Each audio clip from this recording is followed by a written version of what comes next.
Let me tell you something. Sometimes, you walk into a room thinking you know exactly how the day's gonna go, and life smacks you upside the head with a twist so sharp you're still reeling weeks later. You know what I mean? That's what happened the night I met Madame Agnes. The night I learned just how thin the line is between mercy and indifference, between family and strangers, between living a small life and changing the whole damn world, even if it's just for one person. The ward was cold, humming with that sterile hospital light, and Dr. Sam, with his pressed coat and tight jaw, was already in a mood. He stood at the foot of the bed, pointed at this frail old woman lying there, her hair gray against the bandage, her hands trembling as she clutched a beat-up purse. "She shouldn't be here," he said, loud enough to echo down the hall. The senior nurses snickered. One covered her mouth, the other rolled her eyes and whispered, "Let her go to a clinic." That was the first slap to my gut, but the real hit was watching the old woman, tears tracking down into her ears, voice thin as she begged, "Please, help me. I was just a junior nurse." Then, Sonia, standing frozen with a tray in my hands, trying not to let my heart show on my face. I'd cleaned her wound, wrapped the bandage, called for help, but when help finally showed, it turned its back and walked away. Dr. Sam just spat, "Get her out of here. She can't afford us," and kept moving. The nurses followed, laughing as if the old woman's pain was just background noise. I didn't know what else to do except move closer, put the tray aside, and take her hand. "Ma, I'm here, I won't leave you." She turned those pain-filled eyes on me, asked my name, called down a blessing, and slipped her old phone into my palm. "Call my son, please." The screen was cracked, almost out of battery, but one number was there at the top, Henry. When he picked up, his voice was deep, careful. "Hello." I barely got out my name, my role, before she tapped my hand, desperate to speak.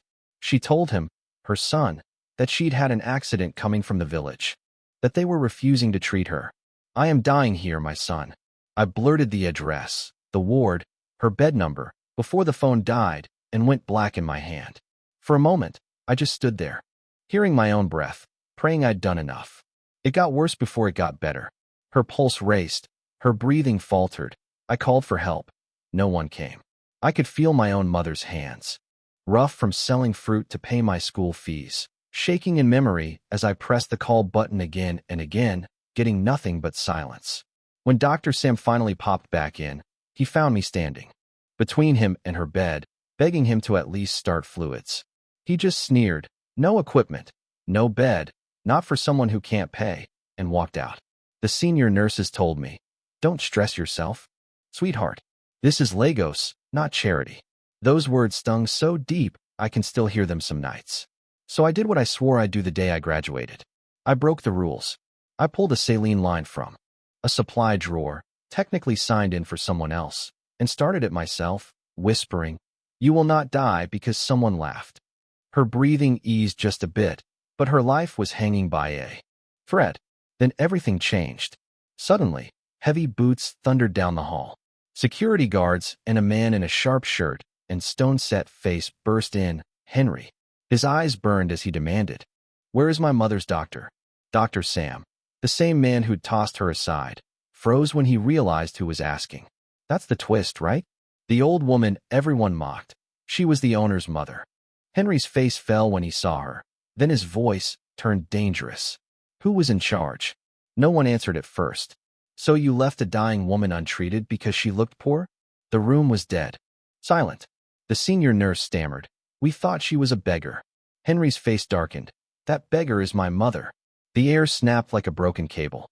The monitors wailed, and suddenly we were in a crisis. Sonia. Me. Calling out orders, slamming in shock pads. Dr. Sam hesitated, sweat rolling down his face, but Henry's voice cut through. "You touch that plug again, doctor, or you'll never work in this city." We shocked her once. Nothing. Twice. Then finally her chest rose. A faint heartbeat thudded on the monitor. I whispered, "She's back." Henry choked out a prayer. The whole room, the same people who'd laughed, just stood there shamed. Henry fired Dr. Sam on the spot. The nurses who'd mocked her gone. Then he turned to me. "Sonia, the only one left by her bed. You did more than your job today. You saved my mother's life when everyone else failed her." I tried to say I just did what anyone would do, but he shook his head. Not everyone would have. And for the first time in years, I felt seen. Word spread like wildfire through Lagos. The staff started treating me differently, some with respect, some with envy. It didn't matter. I just kept working, kept visiting Madame Agnes, who called me her angel. Henry began to show up more often, checking on his mother, sometimes bringing tea for me, sharing quiet moments on the hospital balcony, city lights below us, a soft breeze stirring the air. There was this new warmth, something growing between us neither of us dared name. But nothing good stays secret. One night, as I left work, a car flashed by too close, hit me. When I woke, Henry was by my side, eyes red. "You scared me," he whispered, holding my hand, his mother bringing soup. I thought maybe, just maybe, I could belong here. And then, another blow. Someone leaked a video of Henry sitting by my bed, holding my hand.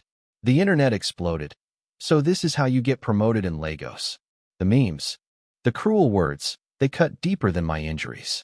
But Henry stood by me, called a press conference, told the whole city, "This is the nurse who saved my mother's life. She deserves respect, not ridicule." His mother called me family, said she'd be proud to see me as her daughter one day. The story changed from scandal to hope overnight. The weeks that followed were something out of a movie. Henry proposed in the ward where I almost died. He gave me a ring, promised me a family. We were married in a sunlit church, Madame Agnes walking me down the aisle because my own parents were gone. The people who once mocked us now cheered, wiping tears from their faces. A year later, I held our baby girl, Agnes Benson, named for the woman who taught us all that kindness can save a life. The hospital that had once mocked an old woman was now the Benson Foundation Medical Center, standing for compassion and fairness. Reporters asked Henry why he changed the name. He just looked at me and said, "Because one young nurse refused to walk away, my mother lived, and I found love." Now, as the sun rises over Lagos, our family stands together in the same room where it all began. Sometimes, the poorest hands carry the richest hearts. And sometimes, one act of mercy changes everything. So, what do you think? Was I right to break the rules? Would you have walked away or stood your ground? Let me know where you're listening from.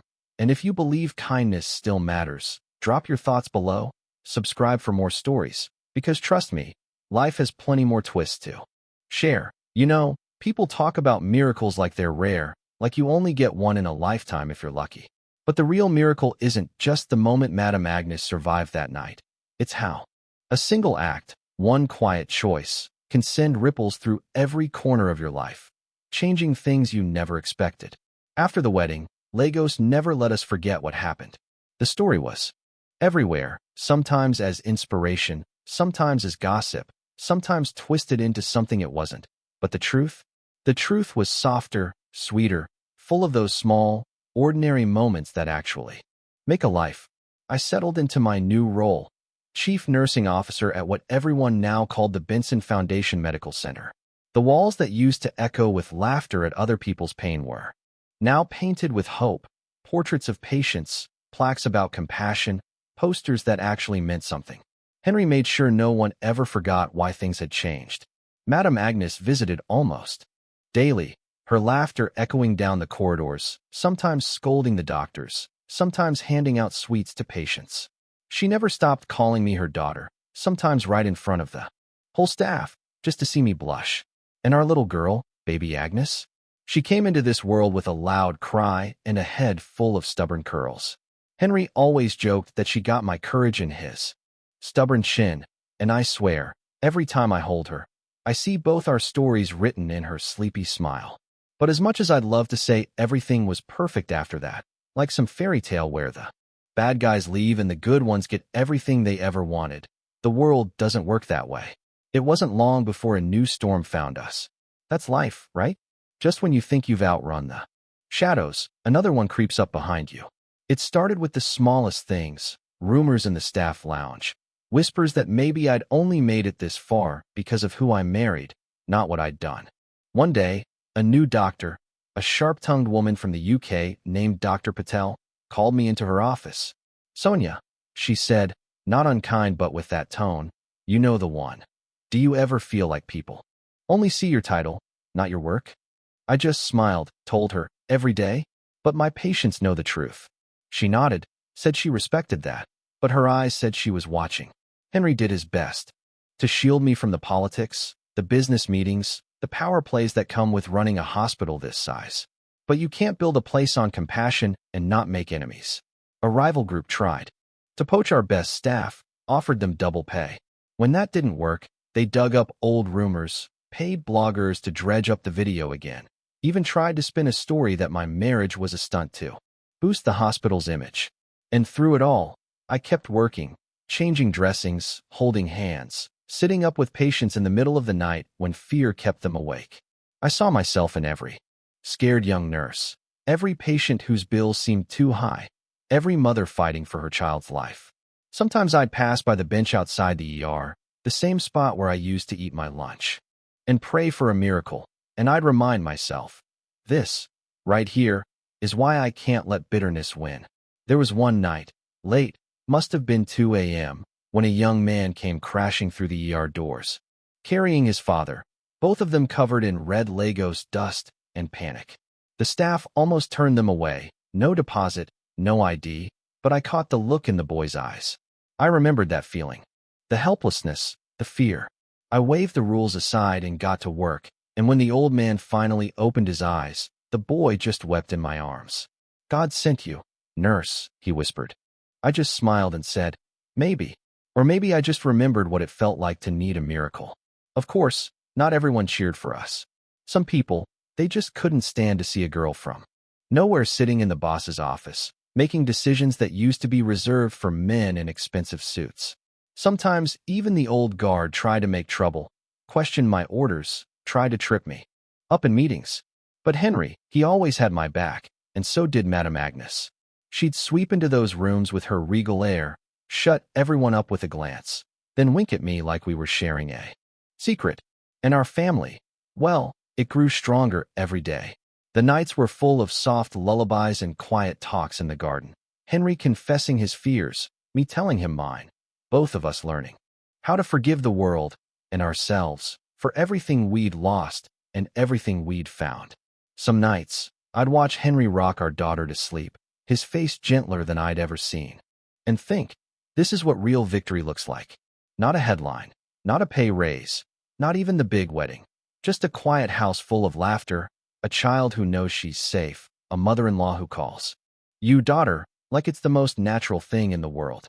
But, the biggest lesson in all this? Kindness doesn't end with one miracle. It's a fight, a daily, ordinary, sometimes thankless fight, but it's worth it. If I had walked away that night, left Madame Agnes to the rules, none of this would exist. No hospital full of hope, no family, no new life in the world. Sometimes, what starts as a single choice grows into a legacy bigger than anything you ever dreamed. So, I'm asking you, what would you have done in my place? Would you have risked your job, your reputation, your heart, for a stranger? Or would you have walked away, convinced it wasn't your problem? Drop your thoughts below, tell me where you're listening from, and if you believe, like I do, that kindness is the strongest force in the world, hit that subscribe, because trust me, these stories never really end. There's always another miracle waiting just around the corner.